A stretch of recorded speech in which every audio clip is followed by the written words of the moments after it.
नमस्कार, आप देख रहे हैं पीयूष खबर बिहार। प्लीज सब चैनल को सब्सक्राइब और शेयर करें। अब नीतीश जी के हाथ में तो वह जायदाद, राजनीतिक जायदाद है ही नहीं। नीतीश जी ने गिरवी रख देने का काम किया, बंधक रख देने का काम किया और बंधक उन हाथों में रखने का काम किया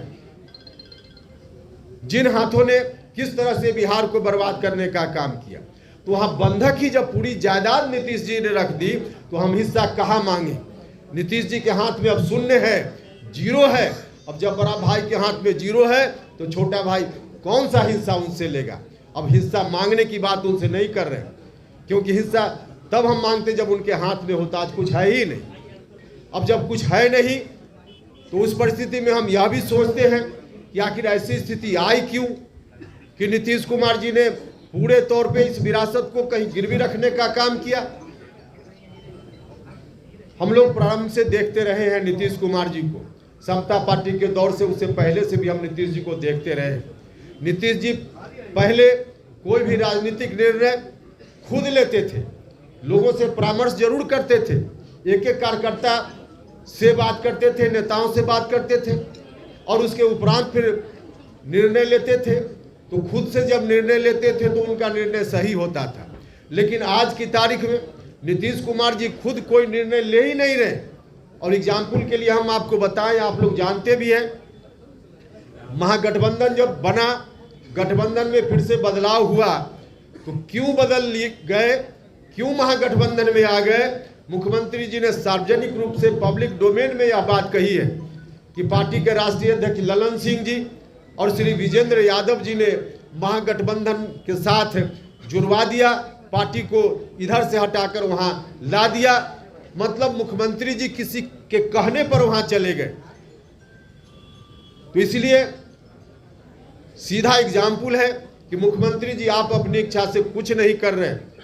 जो लोग उनके साथ अगल बगल कुछ लोग हैं जिन लोगों ने उनको घेर लिया, अब ऐसे घेरे बनाने की बात होने लगी, उसको भी हमने स्वीकार किया कि चलिए पार्टी की मजबूरी है तो इस गठबंधन को भी स्वीकार करना चाहिए। लेकिन उस वक्त भी गठबंधन बनने से पहले राष्ट्रीय अध्यक्ष जी को, मुख्यमंत्री जी को हमने कहा था कि गठबंधन जरूर हो, आप अगर चाहते हैं यही रास्ता है तो कीजिए, लेकिन इसका नेतृत्व आप अपने हाथ में रखिए, नीतीश कुमार जी के हाथ में हो। क्योंकि हम जानते थे कि अगर नीतीश कुमार जी के हाथ से नेतृत्व निकल गया तो जननायक कर्पूरी ठाकुर जी की विरासत फिर से ध्वस्त होने लगेगी। तो मुझसे कहा गया कि हाँ ठीक ऐसा ही होगा। लेकिन गठबंधन बनने के थोड़े ही दिन के बाद न सिर्फ आरजेडी के लोगों की ओर से गठबंधन के बारे में कोई डील की गई है उसकी चर्चा होने लगी, उसका दावा होने लगा, बल्कि स्वयं नीतीश कुमार जी ने सार्वजनिक रूप से यह कहना शुरू किया कि हम अब आगे बिहार का दायित्व राष्ट्रीय जनता दल के नेता के ऊपर सौंपना चाहते हैं। उन्होंने घोषणा कर दी हर तरह से बिहार का अगला मुख्यमंत्री कौन, तो सीधे उन्होंने राष्ट्रीय जनता दल के किसी एक व्यक्ति का नाम लिया।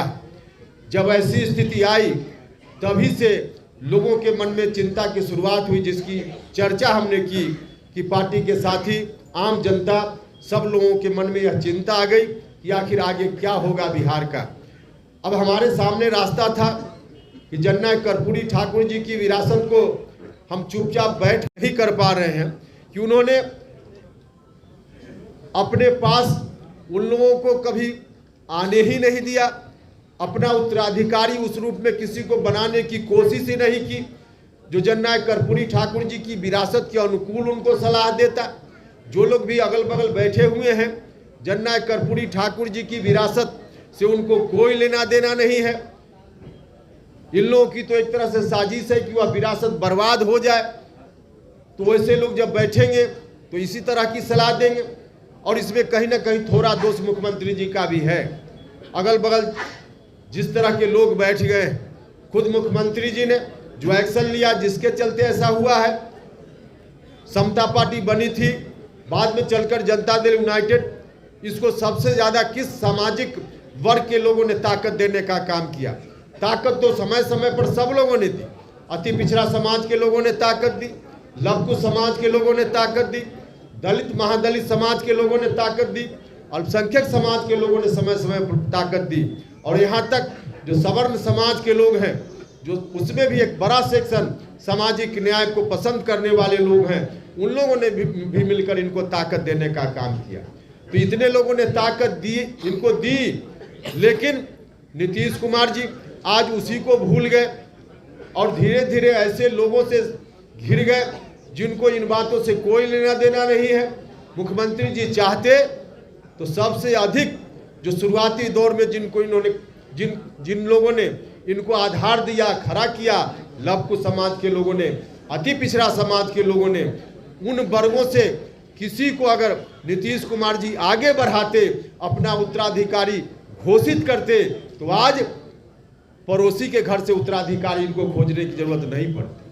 आज पड़ोसी के घर में उत्तराधिकारी खोज रहे, अपने घर में उत्तराधिकारी इनको नहीं बना पाए नीतीश कुमार।